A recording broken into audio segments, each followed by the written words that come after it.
வணக்கம். இலங்கை செய்திகளுடன் நான் நிரோஷன். விரிவான செய்திகளுக்கு முன் தலைப்புச் செய்திகள்.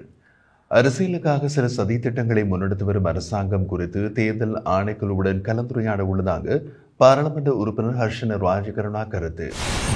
தேசிய மக்கள் சக்தி அரசாங்கத்தின் எதிர்காலத்தை உள்ளூராட்சி மன்றம் தீர்மானிக்கும் என்று ரஞ்சித் மத்தும பண்டார தெரிவிப்பு. தேசிய மக்கள் சக்தி கடந்த அரசாங்கங்களை குற்றம் சாட்டுவதற்கு பாராளுமன்ற சிறப்புரிமையை பயன்படுத்தி பட்டியல்கள் வெளியிட்டு வருவதாக பொதுஜன பெரமுன குற்றச்சாட்டு. முன்னாள் போலீஸ் மா அதிபர் தேசபந்து தென்னகோனை கைது செய்வதற்காக 6 போலீஸ் குழுக்கள் செயல்படுத்தப்பட்டுள்ளதாக பொது பாதுகாப்பு அமைச்சர் அறிவிப்பு.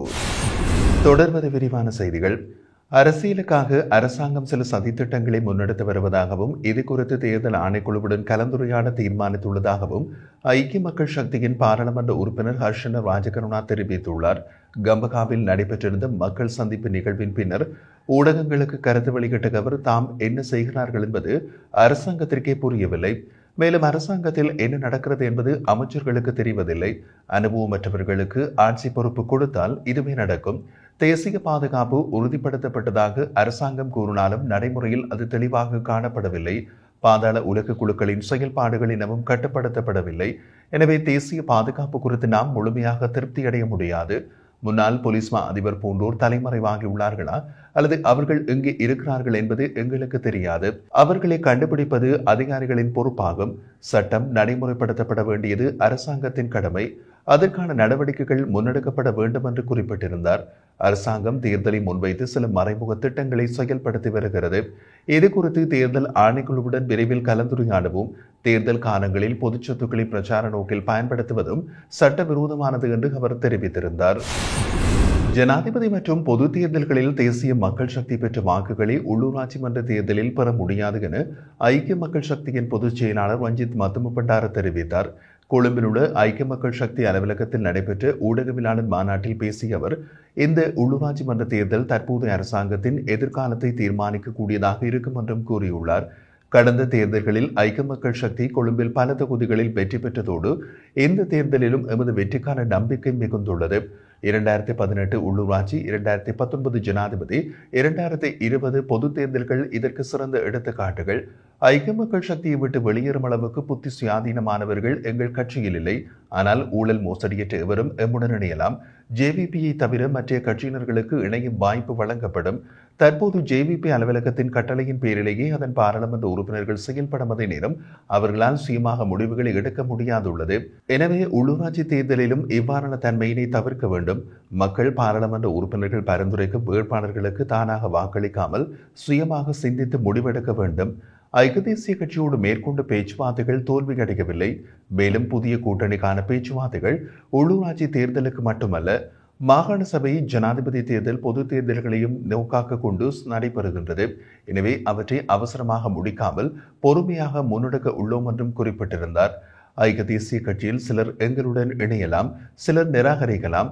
ஆனால் பொது தேர்தலில் ஜேவிபி பெற்ற 68 லட்சம் வாக்குகளை இம்முறை அவர்களால் பெற முடியாது என்பதை உறுதியாக கூறலாம் என்றும் அவர் தெரிவித்திருந்தார். தற்போதைய அரசாங்கம் கடந்த அரசாங்கங்களை குற்றம் சாட்டுவதற்காக நாடாளுமன்ற சிறப்புரிமையை பயன்படுத்தி பட்டியல்களை வெளியிட்டு வருவதாகவும் பொது இடத்தில் இந்த குற்றச்சாட்டுகளை முன்வைத்தால் சட்ட நடவடிக்கைகள் எடுக்கப்படும் என ஸ்ரீலங்கா பொதுஜன பெரமுனவின் முன்னாள் பாராளுமன்ற உறுப்பினர் CB ரத்நாயக்க தெரிவித்தார். ஸ்ரீலங்கா பொதுஜன பெரமுனவின் அலுவலகத்தில் நடைபெற்றிருந்த உள்ளூராட்சி மன்ற தேர்தல் தொடர்பான கலந்துரையாடலுக்கு பின்னர் ஊடகங்களுக்கு கருத்து தெரிவித்த அவர், தேசிய மக்கள் சக்தி பொய் தகவல்களையும் கடந்த அரசாங்கங்களை பற்றிய வெறுப்பையும் தேர்தல் பிரச்சார கருவியாக பயன்படுத்தியது. மக்களையும் தவறாக வழிநடத்தியது. மக்கள் சிறந்த மாற்றத்திற்காக அரசியல் அனுபவமற்றவர்களை தெரிவு செய்து பாராளுமன்றத்திற்கு அனுப்பினர். ஆட்சி அதிகாரத்தையும் முழுமையாக ஒப்படைத்தனர். எனினும் மக்களுக்கு வழங்கிய வாக்குறுதிகள் அனைத்தும் இன்று நிறைவேற்றப்படாமல் உள்ளது.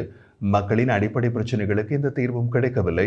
தற்போதைய அரசாங்கம் மக்களின் கவனத்தை திசை திருப்ப முயற்சிக்கும் வகையில் கடந்த அரசாங்கங்களை விமர்சிப்பதோடு 75 ஆண்டுகால அரசியல் நிலைப்பாடுகளையும் விமர்சித்து வருகின்றது. அறக்கலைவின் போது அரசியல்வாதிகளின் வீடுகள் தீக்கிரையாக்கப்பட்டதற்காக வழங்கப்பட்ட நட்டகீடு குறித்து அரசாங்கம் பேசுகின்றது. ஆனால் அந்த வீடுகளுக்கு தீ வைத்தவர்கள் யார் என்பதை வெளிப்படுத்தாமல் இருக்கின்றார்கள். இந்த விவரங்களையும் அரசாங்கம் வெளிப்படுத்த வேண்டும். கடந்த அரசாங்கங்கள் தொடர்பாக அமைச்சரவை பேச்சாளர் நலிந்த ஜாதிஸ் பாராளுமன்ற சிறப்புரிமையின் பின்னணியில் இருந்து தொடர்ச்சியாக அறிக்கைகளை வெளியிட்டு வருகிறார். ஆனால் இந்த குற்றச்சாட்டுகள் பொது இடத்தில் முன்வைத்தால் நாங்கள் உரிய சட்ட நடவடிக்கைகளை மேற்கொள்வோம் என்று அவர் எச்சரித்துள்ளார். முன்னாள் போலீஸ் மா அதிபர் தேசபந்து தென்னகோனை கைது செய்வதற்காக 6 போலீஸ் குழுக்கள் செயல்படுத்தப்பட்டுள்ளதாக பொது பாதுகாப்பு அமைச்சர் ஆனந்த விஜயபால தெரிவிக்கின்றார். மேலும் இந்த விசாரணைகள் தொடர்ந்து நடைபெற்று வருவதாகவும் சம்பந்தப்பட்ட அதிகாரிகள் தீவிர முயற்சியில் ஈடுபட்டுள்ளதாகவும் அவர் குறிப்பிட்டுள்ளார். தேசபந்து தென்னகோனை கைது செய்ய மாத்தறை நீதவான் நீதிமன்றம் கடந்த 28ஆம் தேதி பிடியாணை பிறப்பித்தது. 2023 டிசம்பர் 31 மாத்தறை வெலிகம பகுதியில் உள்ள ஒரு ஹோட்டலில் இடம்பெற்ற துப்பாக்கி சூட்டில் போலீஸ் அதிகாரி ஒருவர் கொல்லப்பட்ட சம்பவத்துடன் தொடர்புடையதாக அவர் சந்தேகிக்கப்படுகிறார். எனினும் பிடியாணை பிறப்பிக்கப்பட்டு 10 நாட்கள் கடந்தும் அவர் கைது செய்யப்படவில்லை. இதனிடையே தேசபந்து தென்னகோனுக்கு வெளிநாடு செல்வதற்கும் தடை விதிக்கப்பட்டிருந்தது. இதற்கிடையில் நீதிமன்றத்திற்கு பின்பற்றும் பிடியாணைதாரர்களின் சொத்துக்களை பறிமுதல் செய்ய நடவடிக்கை எடுக்கப்படும் என பொது பாதுகாப்பு பிரதியமைச்சர் சட்டத்தரணி சுனில் வடகல நேற்று அறிவித்திருந்தார். சட்டத்தை நடைமுறைப்படுத்துவதில் தரவரிசை எந்தவித பாகுபாடாக இருக்காது என்றும் அவர் வலியுறுத்தினார். இதேவேளை தேசபந்து தென்னகோன் ஒரு முக்கிய அரசியல்வாதியின் வீட்டில் மறைந்திருப்பதாக தகவல் கிடைத்ததாகவும் முன்னாள் பிரதியமைச்சர் ரஞ்சன் ராமநாயக்க நேற்று தெரிவித்திருந்தமை குறிப்பிடத்தக்கது. ஜனாதிபதி அனுருகுமார திசாநாயக்கவின் அழைப்பின் பேரில் இந்திய பிரதமர் நரேந்திர மோடி நாட்டிற்கு வருகை தர உள்ள நிலையில் இலங்கையில் உள்ள இந்திய உயர்ஸ்தானிகரும் துணை உயர்ஸ்தானிகரும் முன்னாள் ஜனாதிபதி ரணில் விக்ரமசிங்கவை சந்தித்ததாக தகவல்கள் வெளியாகியுள்ளன. மன்னார் மின் உற்பத்தி திட்டம் தொடர்பாக இந்தியாவின் அதானி குழுமத்திற்கும் இலங்கைக்கும் இடையில் ஏற்பட்ட மனக்கசப்பு காரணமாக இந்த பயணம் முக்கியத்துவம் வாய்ந்ததாக பார்க்கப்படுகின்றது. கடந்த வியாழக்கிழமை வரை இந்த செயல் திட்டம் செயல்படுத்தப்படுமா என்ற கேள்விக்கு இலங்கை எரிசக்தி அமைச்சகத்தினால் பதில் கிடைக்கவில்லை. இந்திய பிரதமர் நரேந்திர மோடி தனது இலங்கை வருகையினை கடந்த புதன்கிழமை அறிவித்து 24 மணி நேரத்திற்கு பிறகு இலங்கையில் உள்ள இந்திய உயர்ஸ்தானிகரும் துணை உயர்ஸ்தானிகரும் ரணில் விக்ரமசிங்கவை சந்தித்து 2 மணி நேரம் விவாதத்தில் ஈடுபட்டதாக கூறப்படுகின்றது. இந்த சந்திப்பில் 2023ஆம் ஆண்டில் ரணில் விக்ரமசிங்கே ஜனாதிபதியாக இருந்தபோது இந்திய அரசாங்கத்தோடு கையெழுத்திட்ட ஒப்பந்தத்தின் தொடர்ச்சி மற்றும் திருகோணமலையில் எண்ணெய் குழாய் இணைப்பு பற்றிய விவாதங்கள் இடம்பெற்றதாக தகவல்கள் தெரிவிக்கின்றன. ரணில் விக்ரமசிங்கே கடந்த வாரம் புதுடில்லியில் பிரதமர் மோடியை சந்தித்திருந்தார். அந்த சந்திப்பின் போது அதானி திட்டத்தை நிறுத்த இலங்கை அரசாங்கம் எடுத்த நடவடிக்கைகள் குறித்து மோடி தனது ஆழ்ந்த கவலையை வெளிப்படுத்தியதாகவும் கூறப்படுகின்றது. இந்தியாவுக்கு சென்று திரும்பிய ரணில் விக்ரமசிங்கே நல்ல பதில் எதுவும் கிடைக்கவில்லை. மீதமுள்ள பணிகளை முடிக்க இந்திய பிரதமர் இலங்கை வருகின்றார். ஆனால் அவரது வருகை குறித்து அரசாங்கம் அதிகம் பேசவில்லை என்று குறிப்பிட்டிருந்தார். புதிய கடவுச்சீட்டுக்காக 26,000க்கும் மேற்பட்ட வெளிநாட்டில் உள்ள இளைஞர்கள் விண்ணப்பித்துள்ளதாக வெளிநாட்டு அலுவலர்கள் மற்றும் வெளிநாட்டு வேலைவாய்ப்பு பிரதியமைச்சர் அருண் ஹேமச்சந்திர தெரிவித்தார். இந்த விண்ணப்பங்கள் வெளிநாடுகளில் உள்ள இலங்கை தூதரகங்கள் மற்றும் உயர்ஸ்தானிகர் ஆலயங்களில் பெறப்பட்டு சுமார் 2 ஆண்டுகள் கடந்துள்ளதாகவும் சிலரின் கடவுச்சீட்டுகள் காலாவதியானதால் அவர்கள் பல்வேறு பிரச்சனைகளை எதிர்கொள்வதாகவும் கூறப்படுகின்றது.